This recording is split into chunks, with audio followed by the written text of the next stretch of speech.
पण आठवण करून देणारा म्हणूनही शब्द हा विख्यात आहे. या अक्षरांना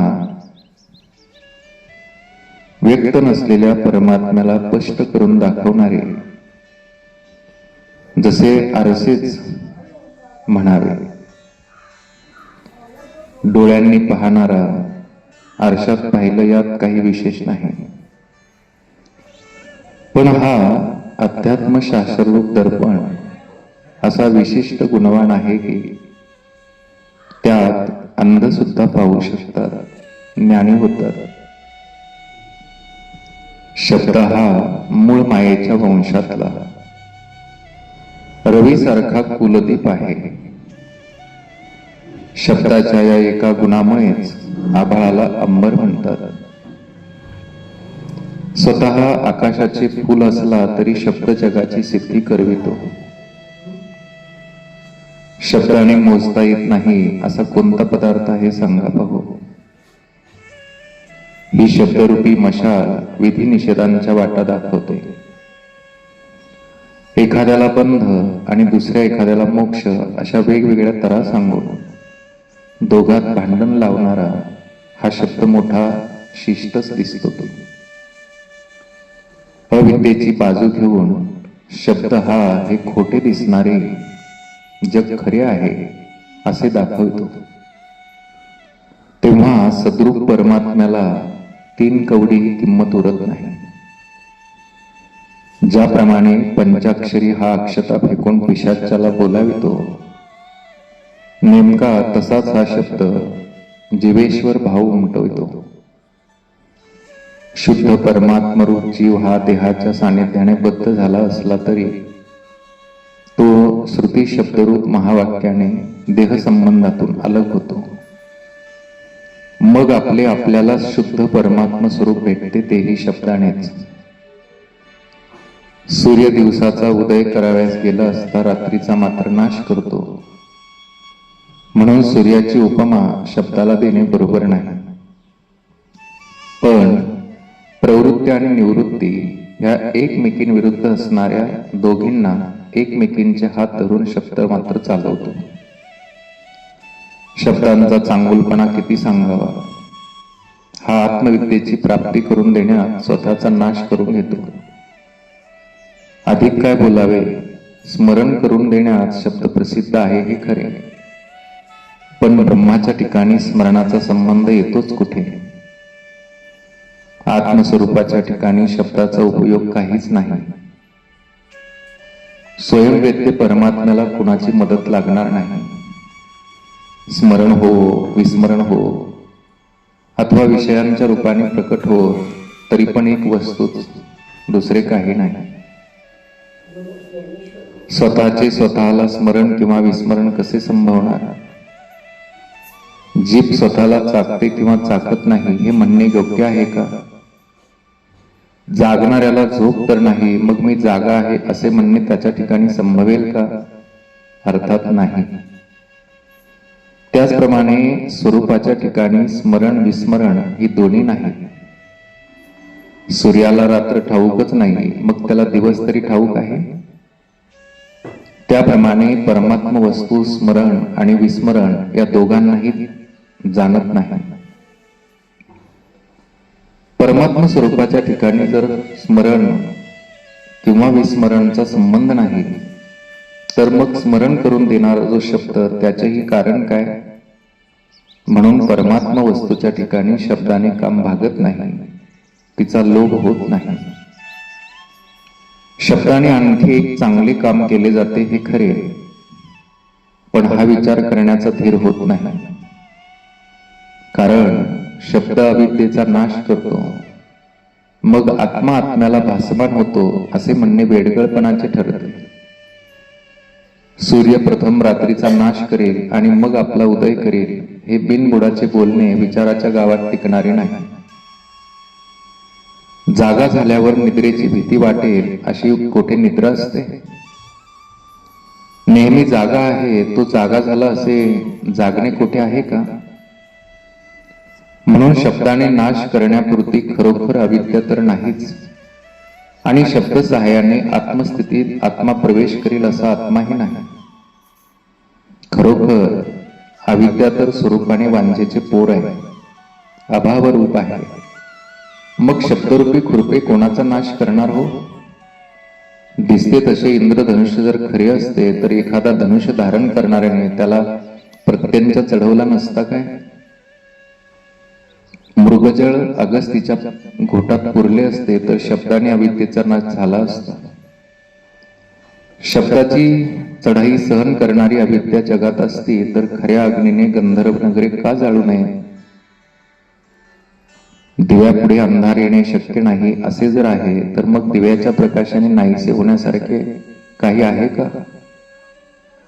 अथवा सूर्य पाहण्यासाठी वाती लावण्याची खटपट करणे जसा व्यर्थ शेण होय, त्याप्रमाणे शब्दाने अविद्येचा नाश होतो हे म्हणणे अडाणीपणाचे आहे.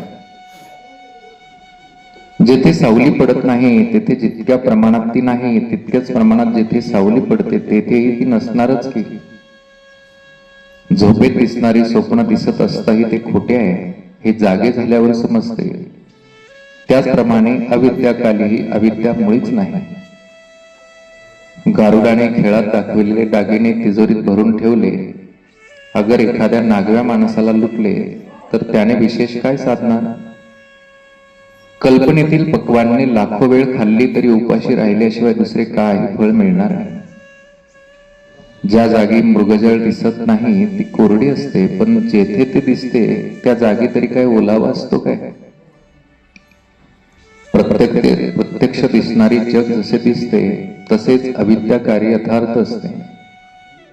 पण चित्रात काढलेल्या पावसाने माणसे भाताची आगरे तडीही भिजून नसती का गेली? अंधार जसा दिसतो तसाच जर तो खरोखर काळा पदार्थ असता तर तो पाण्यात कालून लिहिता आले असते. मग शाईकरिता काजळ मिरवण्याची उठाठेव तरी कोणी कशाला केली असते? मुळीच रंग नसणारे आकाश जसे डोळ्यांना निळे दिसते त्याप्रमाणे हे अविद्याकारी जगत नसूनही दिसते, म्हणून ते मिथ्या समजावे. अविद्या या नावाने मी विद्यमानच असे अविद्या स्वतःच सांगते. आणि अविद्येने आपल्या अनिर्वाच्यपणाची शपथ घेऊन आपले नसलेपण आपल्या नावावरून सिद्ध करून दिले. कारण ही अविद्या आहे असे म्हणावे तर ती विचारांपुढे का टिकत नाही? घटाभावाने जमीन कोठे घटभासयुक्त दिसते काय? ज्याप्रमाणे अंधकाराचा नाश करणे हे सूर्याची प्राप्ती करून घेणे नाही, त्याप्रमाणे अविद्येचा नाश झाल्यावर आत्म्याची प्राप्ती होईल असे बुद्धीस वाटत नाही. अविद्या ही मायावी असून ती मायावीपणाच लपविते असे म्हणणे असेल तर या म्हणण्यानेच तिचा अभाव सिद्ध झाला. निरनिराळ्या बाजूंनी विचार केला तरी अविद्या नाही असे सहजच ठरते. मग शब्दाने कोणावर हात उचलायचा? पहारीने सावलीस मारावयास गेले तर जमिनीलाच खळगी पडेल. अगर हाताने आभाळाला चापटी दिली तर हातच उकडेल. किंवा मृगजळ प्यावे, आकाशाला मिठी मारावी अथवा प्रतिबिंबाचे चुंबन घ्यावे अशी मनातली प्रबळ इच्छा कमी होऊन पूर्णपणे व्यर्थ होते. शब्दाची स्थिती अविद्येचा नाश करण्याच्या कामी व सांगितल्याप्रमाणे होते. अशा अभाव रूपाने असलेल्या अविद्येचा नाश करावा असे ज्याच्या मनात येईल त्याने आकाशाची साल काढावी, शेळीच्या गळ्यातील स्तनाचे दूध काढावे, गुडघ्यांना डोळ्यांनी मार्ग पाहावा, सांज वेळ वाळवून तिची काचरी करावी, जांभवी वाटून रस काढावा, त्यात आळस कालवावा, तो चिखलाच्या गोळ्यास पाजावा. त्याने पाणी सुद्धा पाठ उलथावा, पाटाचे पाणी उलट दिशेला न्यावे, सावली उलथावी, वाऱ्याचे धागे वाळावे, त्याने बागुलबोवाला मारावे, प्रतिबिंब वशरात घ्यावे, तळ हातावरचे केस हवे तितके विंचरावे, नसलेले गाडगे फोडावे, आकाशाची फुले तोडावी, सश्याचे शिंग सुखाने मोडावे, त्याने कापूर जाळून त्याची शाही करावी, रत्नाच्या दिव्यावर काजळ धरावे, वांजेच्या मुलीशी लग्न करावे, अमावस्येच्या चंद्रामृत पातळातील चकोरांना घालून ते वाढवावे, मृगजळातील प्राणी पकडावे. खरोखर या सर्व गोष्टी ज्याप्रमाणे असंभवनीय आहेत, त्याप्रमाणे नाहीपणाने असणाऱ्या अविद्येच्या शब्दाने नाश असंभवनीय होय. शब्द हा नसणाऱ्या अविद्येच्या नाशाने प्रमाण दशेला येत नाही. अंधारात अंधार वेगळा नसतो. अंगणात 2 प्रहरी दिवा नेऊन ठेवला तर त्याचा काय उपयोग? अविद्येला जर स्वरूप स्थिती नाही तर तेथे युक्तीचा उपयोग काय? धान्य न पेरता जे शेत काढणीला जातात त्यांना लाजेशिवाय दुसरे मिळणार काय? आकाशाच्या अंगावर हल्ला करणारा स्वस्त घरात होता असेच म्हटले पाहिजे. समुद्रावर वर्षाव झाला तर त्यात काय झाले? त्याप्रमाणे अविद्येचा नाश करण्यात शब्दाचा प्रयत्न व्यर्थ आहे. आकाशाचे माप घेतले जात नाही तोपर्यंतच मापाला मापपणाची शोभा. दिव्याने अंधकार पाहिला तर त्याचा जन्म व्यर्थ होय. आकाशाच्या पक्वान्नाची जीभ जर चव घेईल तर तिचे रसना म्हणजे चव घेणारे हे नाव व्यर्थ होईल. जिचा पती जिवंत नाही त्या स्त्रीला सुवासिनी असे म्हणणे शोभेल काय? किंवा केळीचा गाभा कोणी भक्षण करू म्हणेल तर ते भक्षण करणे न भक्षण करणेच होईल. सूर्य स्थूल किंवा सूक्ष्म असा कोणता पदार्थ प्रकाशित करीत नाही, परंतु तो सूर्य रात्रीचा प्रकाश करण्यात निरुपयोगीच ठरणार. दृष्टी इतर सर्व पाहते पण ती झोपेला पाहायला दुबळी आहे. कारण जागा असलेला झोपला आहे हे म्हणणे संभवतच नाही. दिवसा चंद्रामृत पान करण्याच्या इच्छेने चकोर चंद्राला शोधित बसेल तर फुकट आहे. कोरा कागद वाच असे सांगितले तर वाचणारा मुका होतो. कसलाही चालणारा आकाशात चालताना पांगळा होतो.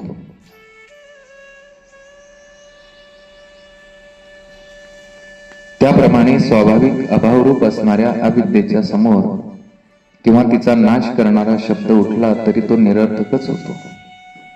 अवसेच्या रात्री चंद्र उदयास आलाच तर तो प्रकाश देईल म्हणून ती अवबस नव्हेच. त्याप्रमाणे अविद्येच्या अनाशाविषयी शब्दाची स्थिती होय.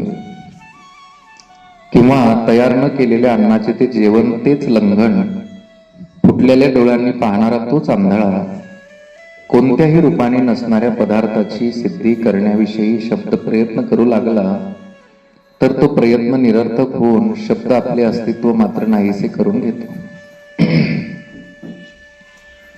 आता अविद्याच नाही असे कसे म्हणावे?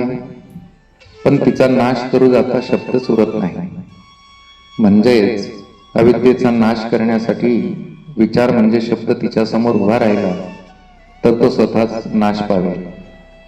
म्हणून अविद्येच्या नाशाने शब्दाला प्रामाण्य ही गोष्ट अविद्याच आपल्या नाहीपणाने घडू देत नाही. आणि आत्म्याला आत्मा दाखवून शब्द प्रतिष्ठेला येईल हे म्हणणे खरोखर उलटे आहे. आपले आपल्याशीच लग्न लागले असे कुठेतरी ऐकले आहे का? किंवा सूर्य आपले बिंब आपणच ग्रासतो असे कुठेतरी ऐकले आहे का? स्वतःकडे जाण्यासाठी आकाश निघू शकेल काय? किंवा स्नानाकरिता समुद्र आपल्या पोटात शिरेल तरी कसा?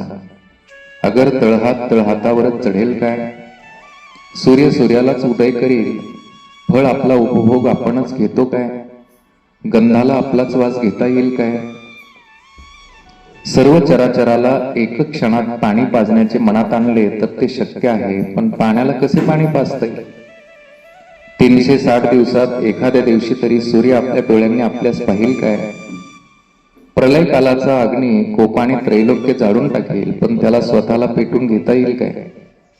ब्रह्मदेवाला तरी आरशा बसवून आपल्या समोर आपले रूप पाहण्याचा काही सोय आहे का? दृष्टी दृष्टीला कशी पाहिल? रुची आपली रुची घेईल काय? किंवा जाग्यास जागे करता येईल काय? तर हे नाहीच. चंदन आपली ओटी आपल्याला लावील, रंग आपल्यालाच रंगवेल, किंवा मोती आपलीच प्रभा आपल्याच अंगावर घालील हे कधी घडेल काय?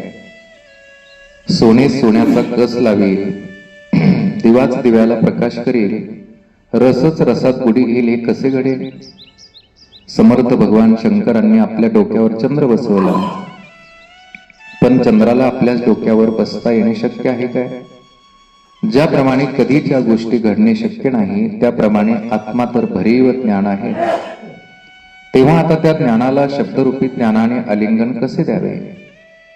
आपणा स्वतःला पाहता येत नाही. आरसा आपल्याच ठिकाणी आपले स्वरूप पाहू शकेल तरच ज्ञान आपल्याला ज्ञेय करून जाणू शकेल. सुरी धावत जाऊन आकाशा पलीकडच्या पदार्थालाही मारू शकेल, पण ती स्वतःला मारून घेईल का? सर्व रसांची चव घेण्यात जीभ कुशल असली तरी आश्चर्य हे की ती स्वतःला चाखू शकत नाही. असे जरी आहे तरी जिभेचे चाकणे नाहीसे झाले असे म्हणावे तर तसे नाही, किंतु जिव्हाग्र चाकणेपणानेच भरले आहे. त्याचप्रमाणे आत्मा सच्चिदानंद ज्ञानरूप आपल्या ठिकाणी आपण सहज सिद्ध आहे. आता अशा स्वतः सिद्ध प्रकाशरूप आत्म्याला तो शब्द आपल्या पदरचे नवीन काय ज्ञान देणार? प्रत्यक्षातील प्रमाणांच्या सहाय्याने परमात्मा स्वतःचे अस्तित्व सिद्ध करत नाही किंवा होऊ देत नाही, कारण अनादि सिद्धच आहे. सिद्धी वा असिद्धी हा शब्द वस्तुरूपाच्या ठिकाणी खूप कमी आहे. म्हणून आत्म्याला सच्चिदानंद स्वरूपाची प्राप्ती करून देऊन शब्दाला शोभा येईल असे मुळीच नाही. ज्याप्रमाणे मध्यान्हकाली सूर्यप्रकाशात ठेवलेला दिवा अंधार घालवू शकत नाही व दिवसही दाखवू शकत नाही, त्याप्रमाणे आत्मस्वरूप प्रकाशित किंवा अज्ञान निवृत्त करण्याविषयी पात्रता नसल्यामुळे शब्दाला तीच दशा प्राप्त होते. आता अविद्या मुळीच नाही म्हणून तिचा नाश संभवत नाही, आणि आत्मा स्वतः सिद्ध असल्यामुळे शब्दाने त्याची सिद्धी होत नाही. अशा स्थितीत कोणी काय साधावे? दोन्ही बाजूंनी नखा इतकाही शब्दांचा प्रवेश न होता प्रलय जलात ओघ नाहीसा होतो, शब्दही नाहीसा होतो. विचार केला की शब्दांचा आत्मस्वरूपाशी कसलाही संबंध नाही हे लक्षात येते. बागुल बोवाला आभाळ हातात पकडले हे बोलणे निरर्थक. रंगातील चित्रे जितकी निर्बल तितकाच आपल्या सर्व बडीवारासह शब्द आत्म्याला सिद्ध करण्यास दुबळा ठरतो. केवळ शब्दाच्या सामर्थ्याने जगणारी ज्ञाने आणि अज्ञानेही चित्रात रंगविलेल्या उपवनाप्रमाणे खरी भासतात. ढगाळ हवा नाहीशी झाली की दुष्काळ पडण्याचे संकट नाहीसे होते. त्याचप्रमाणे येथे शब्द अकार्यक्षम होतो, म्हणून त्यावर आधारलेली व परमात्मा स्वरूप स्पष्ट करू इच्छिणारी ज्ञाने आणि अज्ञानेही अशी निरर्थक ठरतात. याप्रमाणे अनुभव अमुक ग्रंथातील 6वा अध्याय या ठिकाणी समाप्त झाला.